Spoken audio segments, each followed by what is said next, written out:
ہے دنیا کی عزتیں، شہرتیں، بلندیاں، دنیا کے دھن دولت، بلڈنگیں، تجارتیں، ضرب موت، زیرو زیرو. یہ آنکھ بند ہوئی، اب طارق جمیل نہیں کہا جائے گا، میت کہا جائے گا، ڈیڈ باڈی کہا جائے گا. کوئی مولانا نہیں کہے گا. اولاد بھی کہے گی جنازہ اٹھاؤ، میت اٹھاؤ، چارپائی اٹھاؤ. کبھی سنا کسی نے کہا ہو اماں جی کو اٹھاؤ، بیگم صاحب کو اٹھاؤ، شہزادی کو اٹھاؤ، ملکہ کو اٹھاؤ؟ میت میت. منجی چاہو جی، منجی چاہو، جلدی کرو جی، اسی دکانہ تے جاؤنا ہے، منجی چاہو، دیر ہو گئی ہے. لوگ گھڑیاں دیکھ رہے ہوتے ہیں، جنازے کا ٹائم تو 11 بجے کا تھا، 11:10 ہو چکے ہیں. ساری زندگی کی عزتیں دولتیں جب موت سے ضرب کھاتی ہیں زیرو ہو جاتا ہے. شہرت، دولت، بلندی، پستی، گمنامی، ضرب موت، زیرو، مٹی کا ڈھیر بن جاتا ہے. یہ سب دھوکے کا گھر ہے، یہ مچھر کا پر ہے، یہ مکڑی کا جالا ہے. یہ آج ہے اس کی کل کوئی نہیں ہے، کل تو بڑی دور ہے. یہ سانس ہے، اگلے سانس کا کوئی پتہ نہیں. یہ قدم ادھر سے ادھر آنے کا کوئی پتہ نہیں، یہاں سے نیچے اترنے کا کوئی پتہ نہیں. تو کیا اس پر ایمان کو بیچ دوں؟ کیا اس پر آخرت کو آگ لگا دوں؟ اجل موت کو کہتے ہیں، موت. اجل ہی نے چھوڑا نہ کسرا نہ دارا، اسی سے سکندر صفات بہارا. ہر ایک لے کے کیا کیا نہ حسرت سے دھارا، پڑا رہ گیا سب یوں ہی ٹھاٹھ سارا. جگہ جی لگانے کی دنیا نہیں ہے، عبرت کی جا ہے تماشا نہیں ہے. ماں کی دعا نے حارثہ کی تلاوت کو 7 آسمان چیر کر پوری جنت گونج رہی ہے. کیا ہوا؟ حارثہ تلاوت کر رہا ہے. ساؤنڈ سسٹم کہاں سے لایا ہے؟ ماں کے پاؤں ہوتا ہے یہ ساؤنڈ سسٹم ہے. ماں، حارثہ ماں کی کیسے خدمت گزار تھے؟ بیوی کو نہیں کہتے تھے میری اماں دی روٹی پکا، میری اماں دے کپڑے دھو. بیوی کو کہتے تھے یہ میری ذاتی پراپرٹی ہے، اس میں تیرا کوئی حق نہیں ہے. جس کے ذمے نہیں اس کو آگے کر رہے ہیں. میرے ذمے میری ماں کی خدمت ہے، میری بیوی کے ذمے میری ماں کی خدمت نہیں ہے. اللہ کے واسطے حقوق جانو، حقوق جانو. ہم اپنا معاشرہ ساتھ لے کر آئے ہیں اور شریعت کے نہ جاننے کی وجہ سے گھروں میں آگ لگ چکی ہے، آگ لگ چکی ہے، آگ لگ چکی ہے.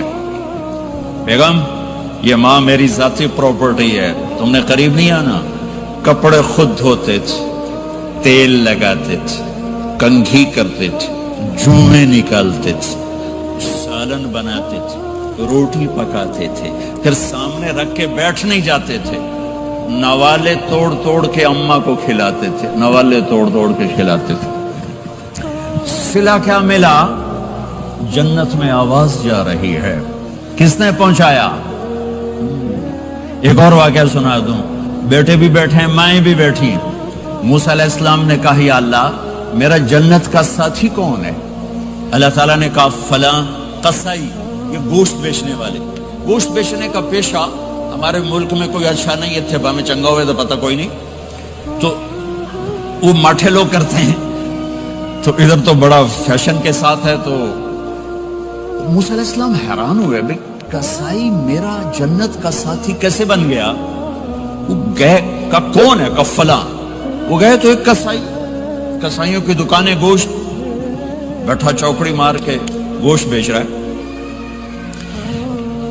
جب وہ فارغ ہوا ایک گوشت کا ٹکڑا اس نے تھیلے میں ڈالا اور گھر. موسیٰ علیہ السلام بھی پیچھے. کہنے کہ میں آ جاؤں؟ انہوں نے کہا آ جاؤ. انہیں جا کے گوشت کی بوٹیاں بنا کر ہانڈی پہ چڑھایا، آٹا گوندنے بیٹھا، پھر اس کو نرم ہونے دیا، سالن تیار کیا، روٹی بنائی، تھالی میں پلیٹ میں سجا کر ایک گڑیا ایسے لیٹی ہوئی ہو، اس کو کہتا ماں جی ماں جی. اس کو اٹھایا، نوالے بنا کے کھلاتا رہا کھلاتا رہا کھلاتا رہا. اس کا کہ ہوں میری بات، اس نے منہ صاف کیا، اس کو لٹایا. وہ کچھ بولی، کچھ بڑبڑائی. موسیٰ علیہ السلام دور کھڑے تھے، کہنے لگے بھائی کون ہے یہ؟ کہ میری ماں ہے. یہ کیا کہہ رہی تھی؟ وہ کہنے لگا جی ماں جو ہوئی کی دساں جداں دی خدمت کراں شروع ہو جاندی تینوں اللہ جنت وچ موسیٰ دا ساتھی بناوے. کتھے موسیٰ تے کتھے کسائی. ارے پنجابی سمجھ میں آتی ہے؟ ترجمہ کروں موسیٰ علیہ السلام سے کہنے لگا یہ میری ماں ہے، جب بھی اس کی خدمت کرتا ہوں تو یہ شروع ہو جاتی ہے اللہ تجھے جنت میں موسیٰ کا ساتھی بنائے. کہاں موسیٰ کہاں ایک کسائی، لیکن ماں کی دعا میں طاقت ہے کہ کسائی کو نبی سے بیٹھا ملا دیتی. ہاں میرے نبی نے بشارتیں دی صحابہ کے لیے نام لے کر. جس نے جنتی عورت کو دیکھنا ہو ام رومان کو دیکھ لے. عائشہ مجھے خوشخبری دی گئی ہے کہ تو جنت میں میری بیگم ہے، اور تجھے بتاؤں سبحان اللہ کیا زندگی سکھائی ہے. انہ لیہون علی الموت ان اریتک زوجتی فی الجنہ. عائشہ مجھے جب سے پتا چلا ہے تو جنت میں بھی میری بیگم ہے، مجھے تو موت ہی اچھی لگنے لگ گئی ہے. یہ دلداری کے لیے تھا، اظہار محبت سکھانے کے لیے تھا کہ گھر کیسے چلتے ہیں. گھر وظیفوں سے آباد نہیں ہوتے، گھر ڈالر سے آباد نہیں ہوتے، شکل صورت سے بھی نہیں. میرے رب کی قسم صرف ایک دوسرے کو عزت دینے، احترام سے اور اچھے اخلاق سے اور میٹھے بول سے گھر آباد ہوتے ہیں. وظیفے پڑھنے سے گھر نہیں بنتے، مال ڈھونے سے گھر نہیں بنتے.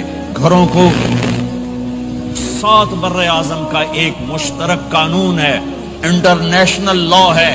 اچھے اخلاق والا مرد ہوگا گھر آباد ہوگا، اچھے اخلاق والی عورت ہوگی گھر آباد ہوگا. جس کی زبان میں زہر بھر گیا اس کے گھر کو آگ لگ جائے گی. دنیا کی کوئی طاقت اس کے گھر کو تباہ ہونے سے نہیں بچا سکتی.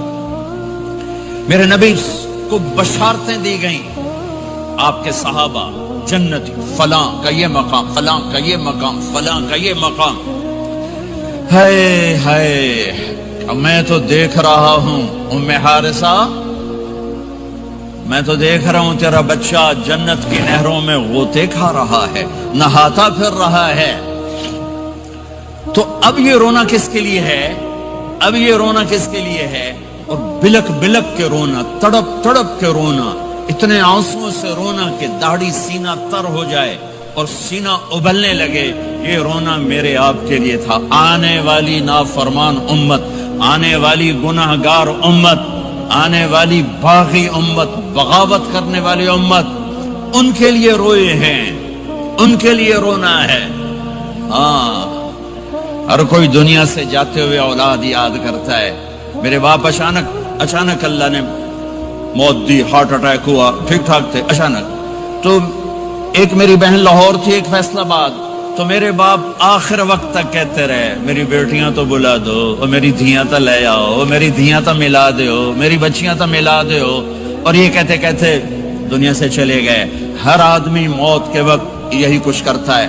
تیمور جیسا ظالم درندہ انسان اطرار ترکستان کے شہر میں موت نے جھٹکا دیا تو کہنے لگا کوئی پیر محمد سے ملا دیتا. پیر محمد اس کا بیٹا تھا، کوئی پیر محمد سے ملا دیتا. یہ انسانی فطرت ہے. میرے نبی دنیا سے جا رہے ہیں، دنیا سے جانے کا وقت ہے.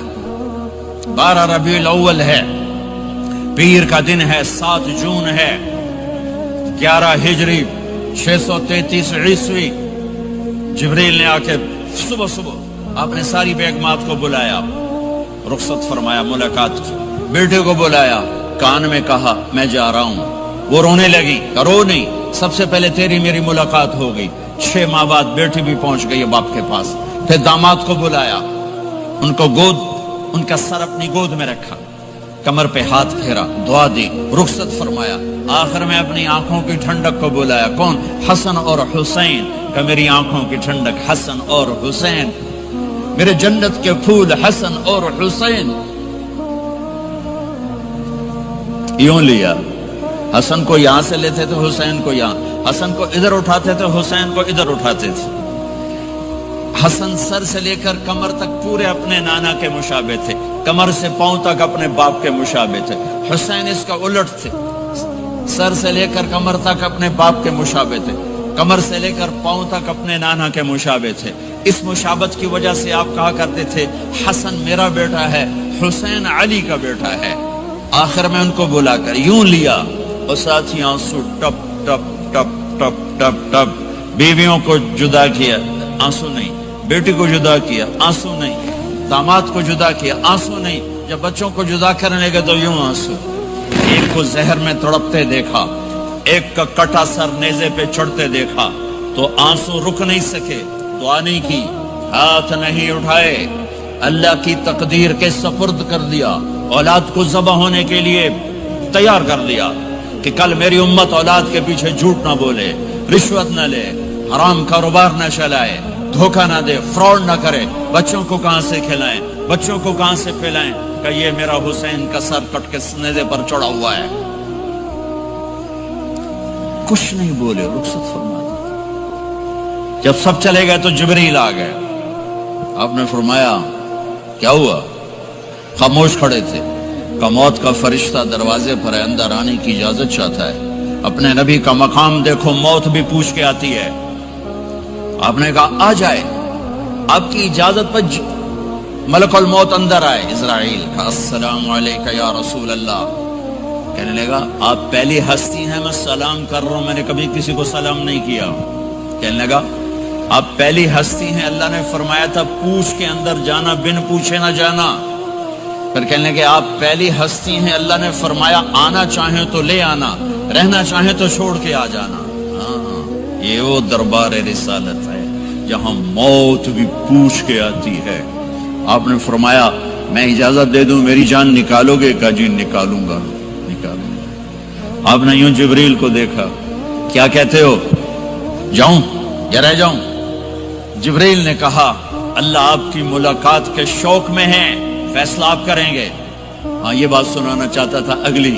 آپ نے کہا اچھا جاؤ، پہلے اللہ سے پوچھ کے آؤ میرے بعد میری امت کے ساتھ کیا کریں گے، میرے بچوں کے ساتھ۔ یہ ساری مائیں، میرے بچے میرے بچے میرے بچے میرے بچے۔